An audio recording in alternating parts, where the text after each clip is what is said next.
여러분 안녕하십니까. 전한길입니다. 오늘은 제가 2030 세대와 모든 국민들께 드리는 호소문 첫 번째 이런 제목으로 영상 올리겠습니다. 오늘은 지난 12월 3일 이후로 있었던 비상계엄과 그 뒤에 일어나는 탄핵정부, 그리고 급기야 최근 전한길이 어제 민주당 파출소부터 고발되는 일까지 있었습니다. 그래서 앞으로 전한길이 또 뒤에 말씀드리겠습니다만은 바로 내일입니다. 내일부로 드디어 가보지 않은 길이죠. 여의도에 집회에 처음으로 나갑니다. 그래서 그거에 대해서 왜 나가게 되었는지, 지금까지 있었던 일에 대해서 상세하게 마음 편하게 여러분들 안내해드리는 그런 영상으로 제작해 보겠습니다. 저는 원래 지난 26년 동안 EBS 강의를 포함해서 수능 강의, 공무원 강의를 통해서 2030 세대들에게 언제나 역사적으로 좌로나 우로나 치우치지 않고 균형된 시각에서 강의를 해왔습니다. 그들의 많은 사랑 덕분에 제가 지금처럼 이렇게 밥 먹고 살게 되었습니다. 그래서 언제나 그들에 대해서 감사하는 마음과, 그리고 또 한편으로는 또 빚진 마음을 가지고 있었습니다. 그래서 나는 2030 내 제자 세대들을 위해서 무엇을 할 것인가 늘 고민해 왔었습니다. 그런데 아시다시피 지난 12월 3일 비상계엄 이후로, 그리고 탄핵정국 속에서 지금 국가는 너무나 힘든 상황이고 또 정치적 갈등은 극에 달하고 있지요. 그 속에서 언론은 제대로 보도를 해주지 않고 사법부는 지금까지 체포, 수사, 재판 과정 보면은 국민들이 너무나 지금 실망하고, 그래서 사실상 제 앞에 영상에 올려드렸듯이 그렇게도 제가 사법부 많은 판사님들은 물론 잘 판결하시지만 일부 편향된 정치적인 판사들이라든가, 그리고 언론 중에서도 악의적으로 지금 보면은 눈에 보이죠? 어떤 언론사는 노조가 장악해가지고 이미 객관적인 보도 처리가 안 합니다. 제목 뽑는 거 보면 보이지 않습니까? 이런 속에서 국민들은 지금 현혹되고 있고 선동당하고 있습니다. 가짜 뉴스라든가 그런 뉴스에 의해서 저는 비록 작은 유튜브 채널이지만은 제가 지금까지 살아온 날들에 대해서 언제나 꿈이라도 거짓말하지 말자라는 도선 안창호 선생의 가르침을 늘 본보기 삼아서 제 제자들에게도 정직하게 가르쳐왔고 정직하게 살아왔다고 자부합니다. 그래서 지금 일어나고 있는 실체들에 대해서 제대로 알려주고, 그래서 여러분들이 올바로 판단하고 더 나아가서 2030 세대들에게 더 나은 대한민국에서 여러분들이 살아가기를 바라는 마음에서 이 영상을 제작하게 된 것입니다. 최근에는 민주당에서 카톡 검열하겠다, 그리고 자기들에게 지지율이 낮도록 여론조사 나오니까 국민들의 뜻이 그렇구나에 대해서 받아들일 생각을 하지 않고 거꾸로 아니 여론조사 잘못된 거 아니냐 라고 협박하고 있죠. 저는 이런 것은 솔직히 말해서 이게 민주주의인 게 아니죠. 답변해 보십시오. 이거는요, 표현의 자유를 통제하는 북한이나 중국 같은 공산주의나 전체주의적인 발상이죠. 이거는 21세기 대한민국에서 사실은 있을 수 없는 일이니까 요즘 와서 계속해서 지지율이 떨어지고 청년들은 떠나가지 않습니까? 이걸 누가 좋아하겠어요? 자기들이 유리할 때는 가짜뉴스다 이런 걸 전혀 가만두다가 자기들이 불리한 거니까 또 고발하고 급기야 또 선을 넘었지요?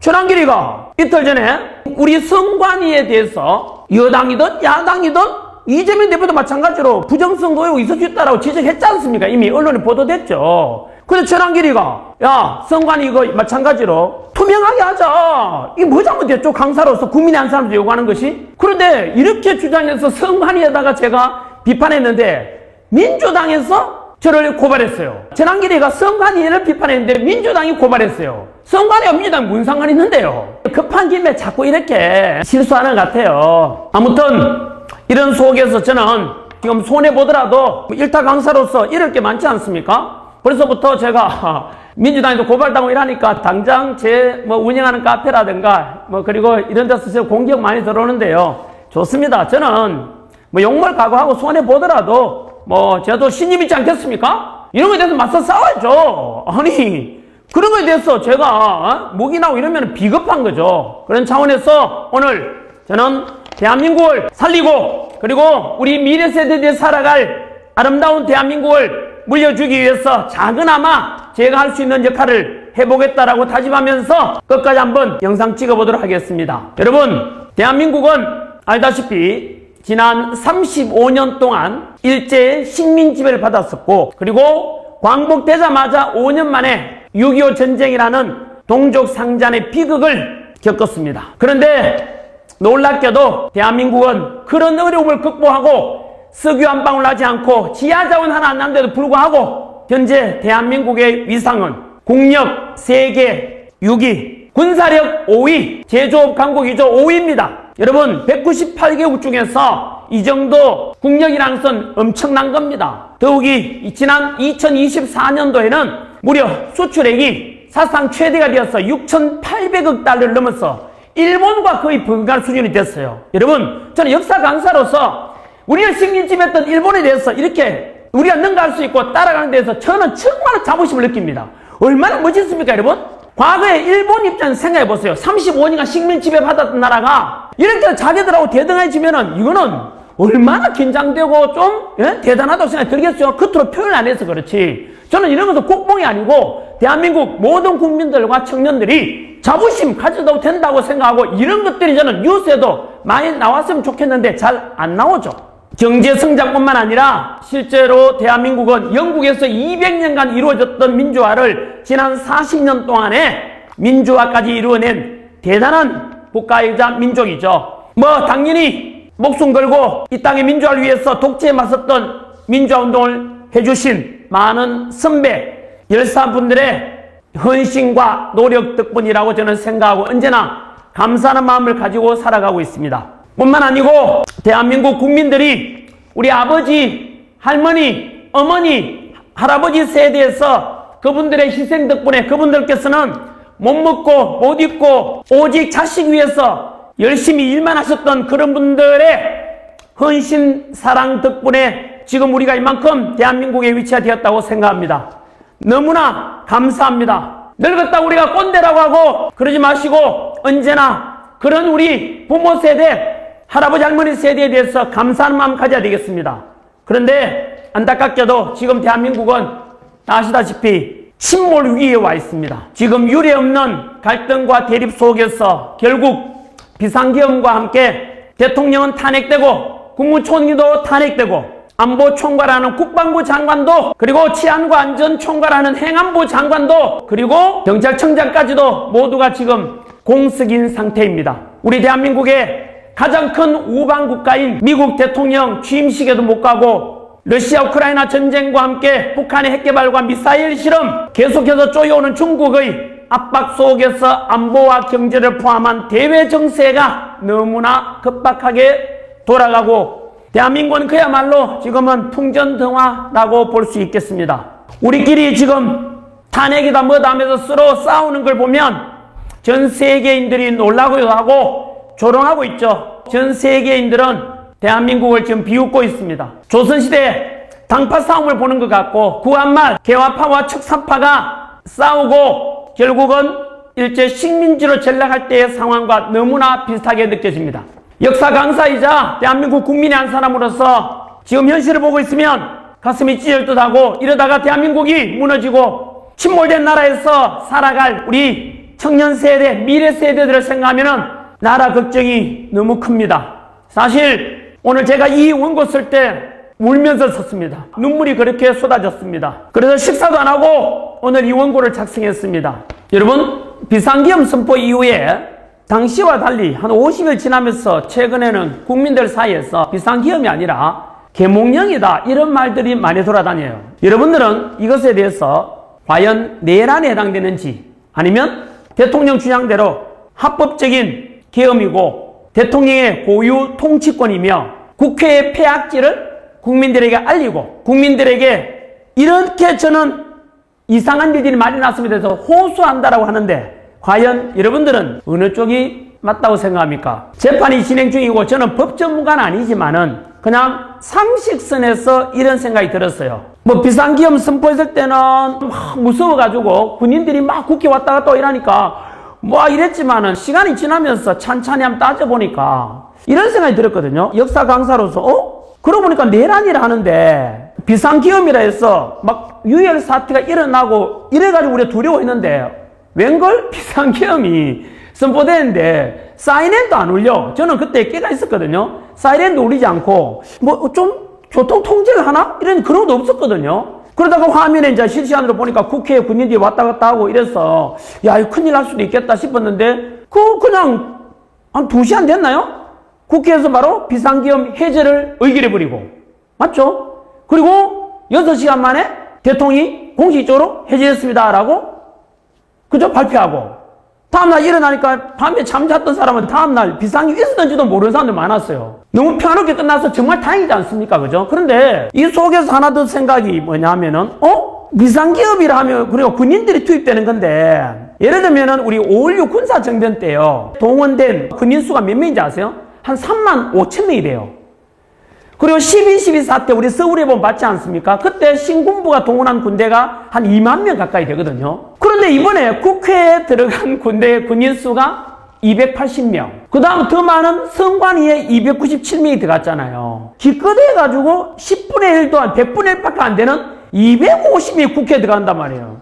그것도 실탄이 있었어요? 없었어요? 없었어요. 그러면은 그냥 뭐 국회의원들을 막 협박해서 의정활동 중단시키는 그런 것에 대해서 과연 그랬을까? 어쨌든 이제 법원에서 판단하겠지만은 실탄도 지급 안 됐고, 그 다음에 군대 숫자도 국회에 기껏해 280명, 적어도 국회를 이렇게 완전히 통제하려면은 한 적어도 한 몇천 명은 돼야만이 가능할 건데 국회 사단이 굉장히 넓거든요. 그렇다면은 왜 대통령은 비상기엄이라는 이런 끔찍한 것을 선포했을까? 대통령 표현에 의하면은 도저히 국회의 폐악질이라 했지 않습니까? 그래서 행정이 마비되고 도저히 국정을 수행할 수 없을 정도로 행정 마비 상태다. 거기다가 결정적으로 예산안까지 삭감하는 걸 보고 이거는 아니다라고 했는데, 한번 우리 아시는 분 많이 아시겠지만 한번 팩트 체크 한번 해볼게요. 첫 번째가 바로 많은 탄핵이었다라고 했습니다. 저도 그냥 무관심하게 지났는데 알고 보니까 대통령 탄핵 이전에 22번, 그리고 그 뒤에 7번에서 총 29번의 야당 주도하에 정부 관료에 대한, 공무원에 대한 탄핵이 있었더라고요. 예를 들면 정부의 공무원들의 비리라든가 부정을 조사하는 감사원장도 탄핵시켜버리고, 그럼 감사하지 말라는 뜻인데. 그리고 조폭이나 범죄자 수사하는 중앙지검장을 비롯해서 검사들을 탄핵시키고, 또 언론에 대해서 가짜뉴스라든가 이런 유언비어 이런 것에 대해서도 마찬가지로 관할하는 방송통신위원장도 탄핵시켜버리고, 그 사람은 아마 임명대가 이 일도 하기 전에 탄핵시켰을 거예요. 그리고 그 연장선에서 대통령 탄핵, 대통령 직무수행을 대신하는 국무총리도 마음에 안 든다고 또 탄핵. 물론 뭐 마음에 안 든다는 것은 아니겠지만 어쨌든 야당은 또 탄핵시키고, 그리고 또 대통령의 직무대행을 담당하는 현재 부총리죠. 부총리도 말 안 들으면 탄핵하겠다라고 지금 뭐 공공연히 말하고 있지요. 말 잘 들으라고. 이것을 지켜보고 있는 국민들은 과연 어떤 생각이 들까요? 역사상 유례없는 29번의 탄핵. 이것이 과연 누구를 위한 것일까요? 과연 국민을 위하고 국가를 위한 탄핵이었을까요? 아니면은 특정 당의 이익을 위한 그런 탄핵이었는지, 그것은 여러분이 판단해 주시면 되겠습니다. 그리고 그 다음 또 알게 된 바로 비상기엄 선포의 이유로 내세웠던 것이 2025년 정부 예산안에 대한 야당의 일방적인 삭감 내용을 국민들이 또 알게 되었지요. 대표적인 예로 대통령 특활비 82억 원 맞나요? 빵원 처리해버렸죠. 그리고 조폭과 범죄자 잡는 검찰들의 특경비 또 특활비 587억 원을 빵원으로 만들어버려요. 그러면은 거기에 갸우뚱하죠. 거기다가 뭐 경찰들의 치안 활동비라는 이런 경비도 예산도 31억인가 또 영화 만들어버리고. 그러면 우리 범죄도시 같은 영화 보면은 그 수사관들이 여러분 얼마나 고생합니까? 범죄 잡으려고 싸워야 되고 목숨 걸고 강도들하고 싸우고 조폭과 싸우는데 그 수사비 없어가지고 그 마동석이 돈 없어가지고 힘들어가는 모습 봤지 않습니까? 그 일선에서 목숨 걸고 우리 치안 지켜주는 경찰, 검사들, 조폭 수사하고 마약 수사하고 이런 활동비를 왜 삭감하는지 그것도 영원으로 줄여버린단 말이에요. 저는 도저히 좀 이해가 안 됩니다, 솔직히. 제가 얼마 전에 군부대도 강연을 많이 가는데 거기 가보면은 이제 초급 간부들, 부상관이나 우리 장교분들 이야기 듣지 않습니까? 그들 지금 사기가 장난 아니에요. 왜냐하면 육군 병장 월급 200만 올려줬잖아요. 그러면 직업 군인인 평생 나는 국가 안보를 위해서 헌신하겠다라고 사명감 속에 일하는 그 직업 군인들, 초급 간부들, 이들에 대한 처우도 같이 개선해 줘야 되는데 지금 처우 개선이 안 돼가지고 굉장히 사기가 떨어져 있어요. 그래서 제가 약속을 했어요. 전한길이가 어쨌든 제 목소리 내가지고 우리 군인 장병들, 초급 간부들, 부사관 장교들 처우 개선 꼭 노력하겠다고 했는데 이것도 지금 그 목소리 연장선입니다. 왜냐하면 우리는 늘 군인들한테, 경찰들한테, 소방관 같은 이런 제복 입은 사람들한테 우리가 감사해야 돼요. 그분들이 국방을 위해서, 안보를 위해서 목숨 걸고 지켜주니까 지금 평화가 있는 거고, 경찰분들이 치안 유지해주니까 우리 편안하게 밤길을 다닐 수 있는 거고, 또 위급할 때 소방관이 진짜 빨리 와서 우리 구해주지 않습니까? 이런 분들에 대해서는 언제나 저는 처우 개선돼야 되고, 그분들이 상대적으로 사기업에 비해서 급여가 낮잖아요. 그럼 그분들이 자부심과 그다음 긍지를 가지고 근무할 수 있도록 우리가 존중해드리고 명예롭게 인정해줘야 되는 것은 저는 너무나 당연한 바람직하다고 생각합니다, 여러분. 그런데 그 초급 간부들에 대한 처우 개선 예산 141억 원을 이번에 또 삭감해버렸어요. 저는 이런 것에 대해서 솔직히 말해서 저는 화가 납니다. 이거는 동의할 수가 없어요. 납득이 안 된다고요. 아무튼 뭐 판단은 여러분들이 해보시기 바랍니다. 그 다음에 세 번째가 바로 대통령께서 비상계엄을 선포한 이유 중에 하나가 바로 우리 선관위에 그동안 있었던 많은 의혹과 그리고 부정선거 의혹, 비리 이런 거에 대해서 감사원을 통해서도 그리고 국정원을 통해서도 뭐 수사해보고자 하는데 너무나 비협조적이었다.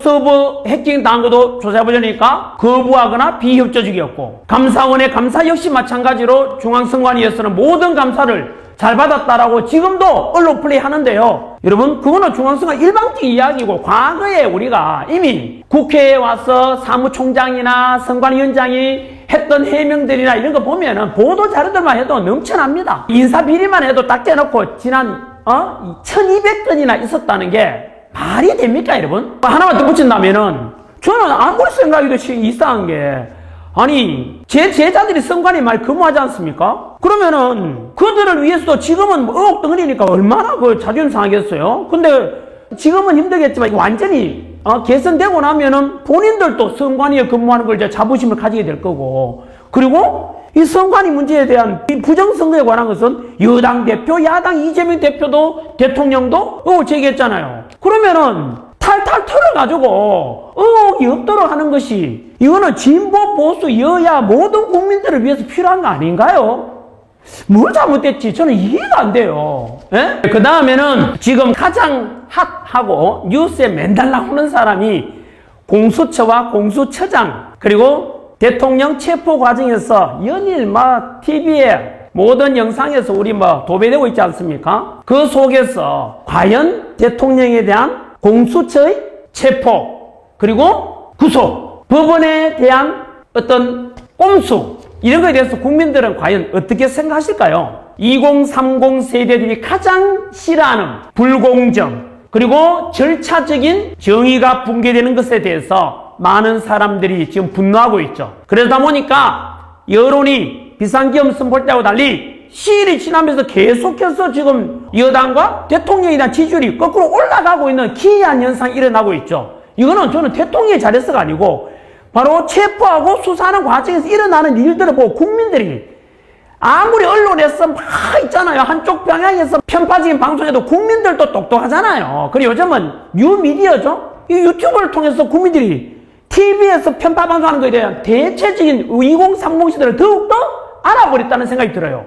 즉 우리가 알다시피 공수처 원래 원칙적은 내란죄에 대해서 수사하는 것은 경찰만이 할 수 있잖아요. 그런데 공수처에서 일방적으로 하겠다 그랬지 않습니까? 합법적이다라고 하고 그것도 논란이 됐지 않습니까? 그러니까 이제 대통령 입장에서는 아니 수사권도 없는 공수처 네가 왜 수사하느냐 해가지고 계속 수사를 거부하고 체포도 거부하게 된 거죠. 반면에 공수처 입장에서는 무슨 소리냐? 나는 수사권이 있다라고 주장했고 그 다음에 체포영장을 또 청구하는 과정에서 또 다시 원칙을 벗어나는 꼼수라는 비판을 받게 되는 체포영장 발부에 관한 것도 논란이 됐지 않습니까? 즉 공수처가 공수처법상 관할 법원인 서울중앙지법에다가 체포영장을 청구해야 되는데 그렇지 않고 또 원칙을 어긴 거죠. 특이하게도 어디에다가 청구했습니까? 서울 서부지법에다가 체포영장을 청구했지 않습니까? 공교롭게도 서부지법 영장전담 판사는 진보 성향 법관 모임인 우리법연구회 출신이었습니다. 공수처장도 우리법연구회 후신으로 평가받는 국제인권법연구회에서 활동하였습니다. 여러분, 이런 의심난 짓을 하니까 국민들이 자꾸 의구심 갖는 거 아닙니까? 국민들이 의심하지 마라. 그냥 우리는 원칙 들어간다. 야, 이 실가 누가 믿겨 납득이 되겠습니까? 아니, 초등학생만 되어도 이 정도는 판단할 건데 거기다가 서부지법 판사의 체포영장이 또 문제가 되지 않습니까? 형법에서 적용되는 내용에 예외가 있다 이래가지고 그 예외를 집어넣어가지고 또 체포영장을 발부하지 않습니까? 그래서 여러분 한간에 무슨 이야기 떠오르는지 아세요? 판사가 법도 만드네 이러잖아요. 아니, 판사는 만들어진 법에 따라서 판단하고 판결하는 사람이지 지가 법을 만들어 놓고 일하라니까 국민들이 열받지. 아니, 나는 진짜 영상 찍으면서 여러분 이해가 안 돼요. 그리고 체포 과정도 보게 되면은 아니, 현직 대통령에 대한 수사지 않습니까? 처음이죠. 그런데 수사에는 여러 방법이 있지 않나요? 물론 뭐 내란 혐의니까 되게 신중하다고 생각하고 중요하다고 하는 뭐 이해는 돼요. 그렇게 말한다면은. 그런데 굳이 현직 대통령에 대해 수사하면서 전 세계 언론이 보란 듯이 대통령 관저 앞에 가서 경찰 동원, 경찰 동원할 때도 어떤 경찰 동원하나 또 논란이 되지요. 경호처에도 마찬가지로 그 안에서도 또 무슨 문제인지 아세요? 어떤 야당 국회의원이 경찰하고 연결한다고 이렇게 힘들었다라는 거 오픈했잖아요. 모든 뉴스 다 나왔죠? 아니, 나 경찰도 이상해요. 경찰이 야당의 지시를 받고 움직이나요? 이게 전부 다 대통령 탄핵, 총리 탄핵 때문에 안 되겠죠. 지휘체계가 붕괴되니까 이런 거잖아요. 명령에 따라야 되는 경찰들 보면은 진짜 이런 의의가 없는 일들이 막 생겼잖아요. 에?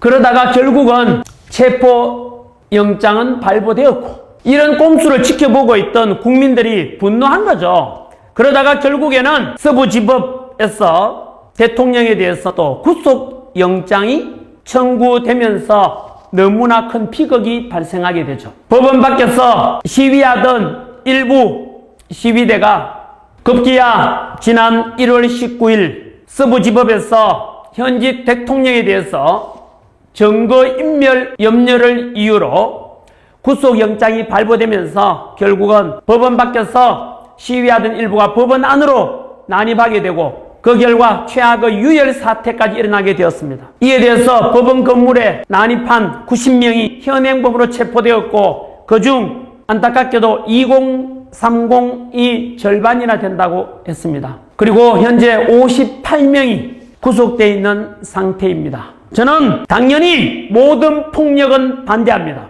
법은 존중되어야 하고 당연히 법치주의니까 법은 지켜져야만 합니다. 그래서 그들을 편들고 싶지는 않습니다. 다만 2030 젊은 세대들이 법원 안으로 난입하게 되었을까? 그것에 대해서 우리가 비상계엄이 선포되었을 때는 이해가 안 됐지만 그리고 합리화될 수는 없지만은 그 뒤로 일어나는 일들에 대해서 국민들이 알아가듯이 역시 마찬가지로 앞에서 우리 본 바대로 공수처와 서부지법 판사들의 꼼수, 원칙의 어긋남 이런 것들에 대해서 절차적인 반칙이 일어나니까 많은 청년 세대들은 분노했지 않겠습니까? 라는 생각이 듭니다. 정말로 공수처 보면은 의의가 없습니다.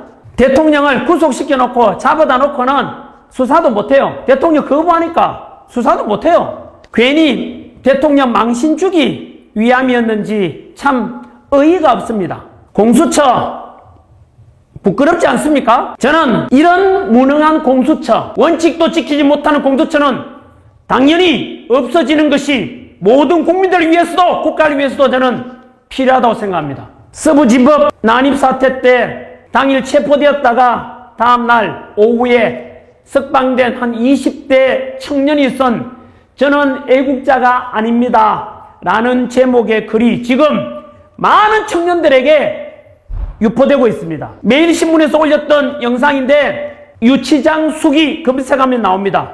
오늘 날짜로 보니까 벌써 조회수가 80만이나 넘더라고요. 그걸 읽으면서 저도 감동하고 눈물이 났습니다. 기성세대 한 사람으로서 정말 부끄러운 마음이 들었습니다. 왜냐하면 그 청년이 썼는 글에 보니까 구구절절 대한민국에 자기가 배웠던 민주공화국이라는 나라가 기껏 이거냐고, 공정과 상식과 절차는 다 무너지고 있고, 이런 속에서도 불구하고 애국 정신을 가지고 대한민국을 다시 살릴 수 있다 라는 정신으로 시위에 참여했다고 합니다. 당연히 본인은 현재 과격한 행동으로 본인의 저질렀던 일에 대해서 반성하고 후회한다고 했습니다. 저 역시 마찬가지로 그에 대해서 폭력에 대해서 지질나거나 이런 뜻은 전혀 없습니다. 다만 그 청년이 가졌던 생각, 그야말로 읽어보니까 아까 말씀드린 기성세대의 한 아저씨로서 너무 미안했습니다. 여러분, 지금 탄핵 반대든 탄핵 찬성이든 간에 집회에 참여하는 사람들이 저는 진정으로 애국자라고 생각합니다. 이유는 그들은 방향은 좀 다를지 몰라도 목표는 똑같지 않습니까? 나라 사랑하는 마음에서 직접 행동으로 옮기는 언행일치하는 사람들이잖아요. 우리처럼 시위하는 걸 그냥 구경이나 하고 TV에서나 보고 이런 사람들에 비해서 훨씬 더 저는 그런 사람들이 애국정신이 더 강하다고 생각합니다. 탄핵 찬성이든 반대든 간에 마찬가지입니다. 조금 조심스러운 발언을 한번 하겠습니다. 그저께 야당 대표와 야당 원내대표께서는 이번 서부지법 사태에 대해서 국회 안에서 수십 번이나 폭도 소리를 지르는 것을 보면서 저는 속으로 너무 안타까운 마음이 들었습니다. 죄 없는 자 먼저 돌로 쳐라, 이런 말이 있거늘 하늘을 무서워하고 사람의 양심이 있고 염치가 있다면 적어도 그들은 그렇게 말하면 안 됩니다. 이재명 민주당 대표는 2004년 성남시 의회 건물에 난입해서 특수 공무집행방해 및 공용 물건 손상 범죄를 저지른 혐의로 벌금 500만 원을 선고받았었고, 정청래 민주당 원내대표께서는 1989년 미국 대사관제에 난입해서 사제 폭탄을 터뜨리고 쇠파이프를 휘둘러가지고 현관 유리창을 부순 뒤 미 대사관 관저 응접실에서 직원을 인질로 잡고는 대통령의 미국 방문을 반대한다, 주한 미국 대사의 취임을 반대한다 이렇게 외치다가 국가보안법 위반, 특수공무집행방해 치상, 폭력행위 등 처벌에 관한 법률 위반 범죄로 징역 2년의 처분을 받았었던 분입니다. 저는 지금 와서 저분들의 범죄를 다시 가져와서 문제를 삼거나 하자는 것은 아닙니다. 이들은 이미 범죄로 인한 처벌을 다 받았었고 일사부재리의 원칙에 따라 두 번 처벌할 수는 없습니다. 다만 정청래 대표도 당시 20대 대학교 재학 중이던 청년 나이대 아니었습니까? 그럼 지금 그때를 돌아보면 얼마나 후회되고 당시에는 혈기가 앞서서 너무나 철없이 실수를 했었다거나 이렇게 생각된다면 지금 서부지법 사태로 구속된 사람들 보면서 과거 자신의 모습을 한 번쯤은 돌아봐 달라는 뜻입니다. 서부지법 폭력 사태 마찬가지로 폭력은 어떤 이유로도 정당화될 수 없고 법은 반드시 준수되어야 한다는 것은 당연하지만 만약 그들 중에서 폭력 가담 정도가 경미하거나 또는 피해가 적거나 이런 분들은 선별해서 정상 참작을 고려해 주시는 이런 노력을 해 주신다면 많은 2030 세대들이 이재명 대표님과 정청래 원내대표님께 얼마나 고마워하겠습니까? 2030 세대들을 가르치는 강사이자 기성세대 한 사람으로서 저 역시 제대로 가르치지 못한 제 잘못을 반성합니다. 부디 2030 세대 청년들만큼은 선처가 베풀어졌으면 하는 소망을 가져봅니다.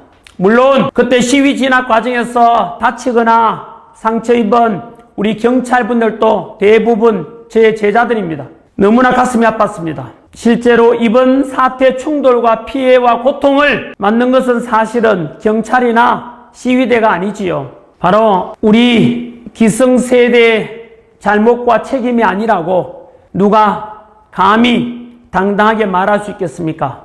아무튼 비상계엄 선포는 저는 분명히 선포했습니다. 잘못된 것이라고. 앞으로도 비상계엄 이런 것은 없었으면 하는 마음이 들고요. 근데 그 비상계엄 이후로 일어나는 일들, 조금 전에 말씀드린 대로 29번의 탄핵, 그리고 정부의 필수 예산 삭감에 대한 일방적인 야당의 삭감, 그리고 선관위의 부정선거에 대한 의혹, 그리고 대통령의 체포와 구속 과정에서 있었던 공수처와 서부지법에 알 수 없는 듯한 동의하기 어려운 행태들을 보면서 여러분들께서는 비상계엄 이후에 일어나는 일들에 대해서 어떻게 평가하시는지요? 아마도 이런 것들이 처음 비상계엄 선포할 때와 달리 계엄이 진행되면서 대통령의 지지율이 점점 올라가서 50% 가까이 넘었지 않습니까? 아마도 이런 것이, 이런 방금 제가 말씀드린 모든 내용들을 또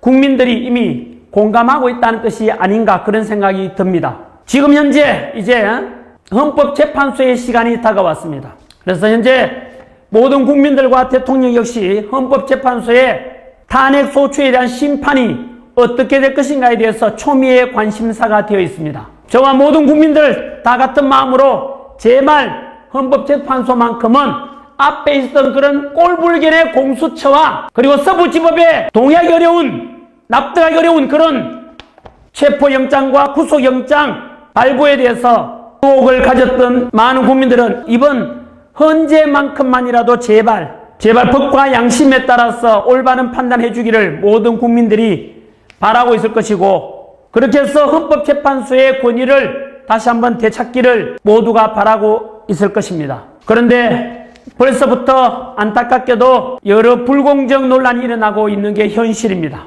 제일 먼저 많은 국민들이 또 국론분열이 된 것이 무엇이었습니까? 국회 탄핵소추단이 헌법재판소의 대통령 탄핵심판 소추 사유에 있어서 형법상 내란죄에 해당되는 부분을 제외한 것을 두고서 본격적인 논란이 되었던 것이죠. 국회에서 대통령 탄핵 가결시킬 때 가장 큰 내란 혐의로 국회에서 통과시켜놓고 지금 와서 내란죄를 뺀다면 상식적으로, 저는 법전문가는 아닙니다만은 당연히 헌재에서는 대통령 탄핵소추안은 기각심판하고 국회로 돌려보내서 탄핵소추를 다시 하라고 하는 것이 상식 아닙니까? 짜장면을 시켰는데 짜장면 안 나오고 단무지만 나왔는데 그래도 그게 짜장면이야 라고 먹으라 라고 하면 지나가는 개도 없겠습니다. 그러나 헌재에서는 또 아무 문제 없다고 하고서는 현재 탄핵 심리가 진행되고 있죠.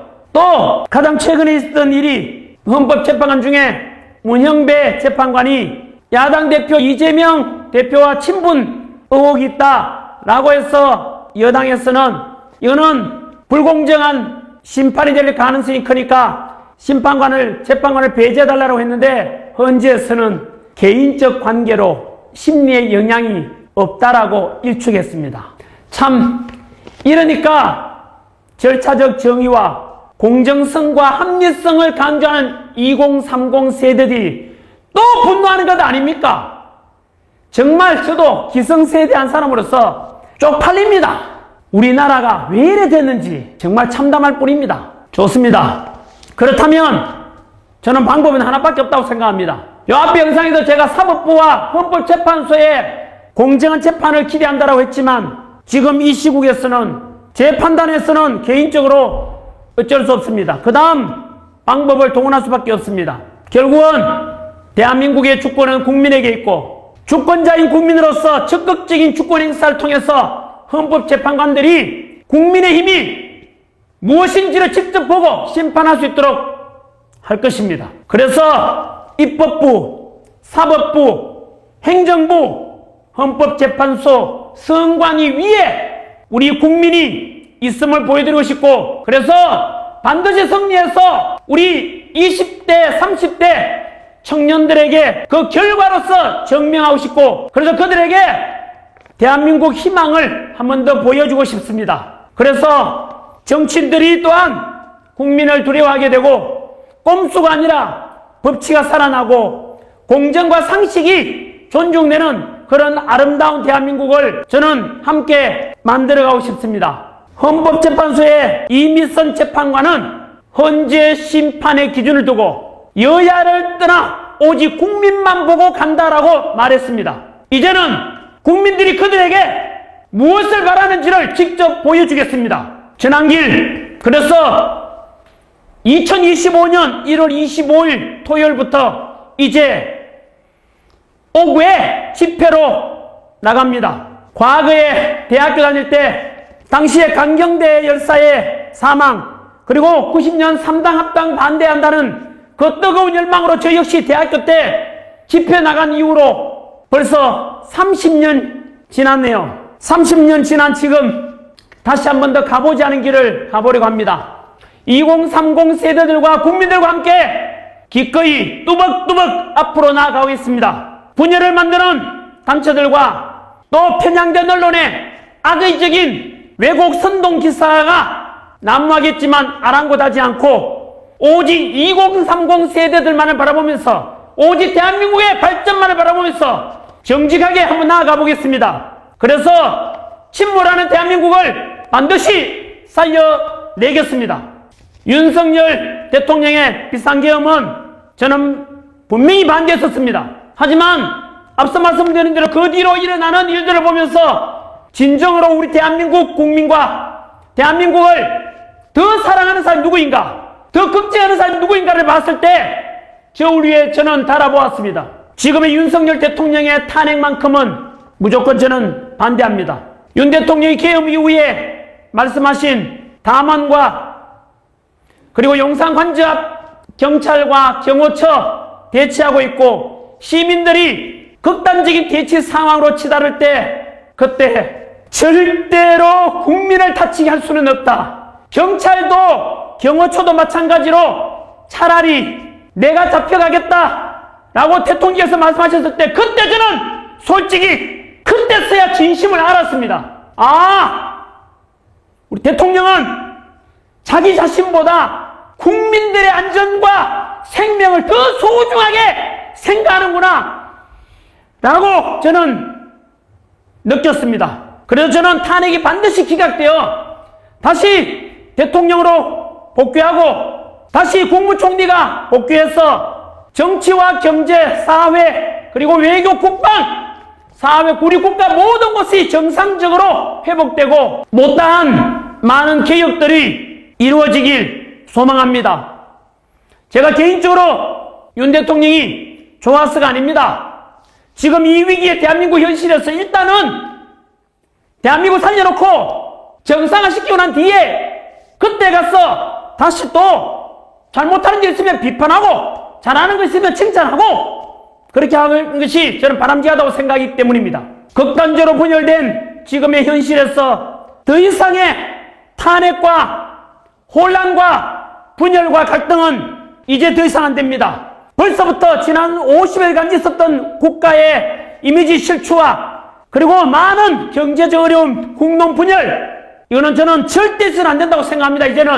이제는 진보든 보수든 함께 뭉쳐야 할 때라고 저는 생각합니다. 특히 2030 세대들은 기성세대가 만들어 놓은 정치 표얻기 위해서, 편가르기 하기 위해서 좌파, 우파 이런 프레임을 넘어서야 합니다. 오직 합리적이고 실용적인 원칙을 기준으로 21세기를 이끌어간 여러분들은 그런 마인드를 가져야 되는 것입니다. 이번에 행동하고 집회에 나오는 2030 세대들을 보면서 솔직히 저는 많이 감동했고 그들을 통해서 아, 대한민국의 미래는 밝다, 희망은 있다 라는 확신이 들었습니다. 그들이 살아갈 대한민국을 위해서 기성세대 한 사람으로서 기꺼이 그들을 끝까지 돕고 함께 하겠습니다. 2025년 1월 25일 여의도 국회의사당 앞에서 모입니다. 사실 한길쌤은 이런 집회 참석이 처음이라서 좀 머쓱합니다만은 사실 소속된 단체 이런 데도 없습니다. 늘 학생만 바라보고 강의만 해왔기 때문에 뭐 사실 정치 집회 이런 데에 대해서 참석을 못했었죠. 근데 마침 아는 목사님께서 연락이 와서 지금 대한민국 살리는 세이브 코리아, 대한민국을 구하자는 뜻이죠. 세이브 코리아 집회를 하고 있는데 여기에 오라고 해서 거기에 가면은 무대라든가 마이크라든가 장치 다 되어 있고, 또 여러분 우리가 뭐 모인다고 해서 그냥 모이는 게 아니라 또 경찰에 집회 신고를 해야만 됩니다. 근데 거기에서 이미 집회 신고가 다 되어 있다고 해서 그곳으로 저는 가기로 한 것입니다. 한기쌤이 뭐 이렇게 여의도 집회에 간다고 오늘 소문이 나니까 언론에서도 방송 나오고 하니까 여러 언론사에서도 많은 전화도 왔습니다만 오늘 이 책 원고 울면서 하루 종일 식사도 안 하면서 썼습니다. 울다가 참 대한민국 걱정해서 그랬습니다. 저도 개인적으로 돌아보니까 지난 한 십몇 년간 이렇게 집중해서 모든 에너지를 다 쏟아부어서 이렇게 한 것은 처음인 것 같습니다. 저를 위한 것이 아니라 저의 이 원고와 이 준비가 영상이 모든 국민들과 그리고 2030 세대와 미래 세대 청년들에게 끼칠 영향을 생각하니 긴장하고 또 신중할 수밖에 없습니다. 그리고 또 제가 여의도 집회 간다니까 그 아시죠? 그 광화문 집회하는 쪽에서도 거기도 요즘은 2030 세대가 대세랍니다. 예전하고 많이 달라졌습니다. 진짜 정말 놀랐습니다. 옛날에 뭐 태극기 부대 이러면은 뭐 수구단체 그 다음에 뭐 그냥 노인네들 가는 거라 생각했는데 지금은 참 진짜 놀랍습니다. 2030 세대들 역시 다르구나. 역시 그들에게 도움될 대한민국을 만들어야 되니까 그들이 주체죠. 실제로 앞으로 우리 많이 살았지 않습니까? 2030 세대들이 만들어갈 그들이 메인스트림 줄일죠. 대한민국에 이제 자기들이 살아갈 나라는 자기들이 만들어가겠다는 그걸 보고 저는 그동안 네가 뭘 아냐 너희들은 빠져라 무시했던 제 자신도 굉장히 부끄러웠습니다. 정말로 2030 세대들께 그동안 그렇게 무시하고 깔봤던 것에 대해서 사과를 드립니다. 한 번 더 여러분을 통해서 대한민국 희망을 봅니다. 저 역시 2030 세대들에게 희망이 되고 싶습니다.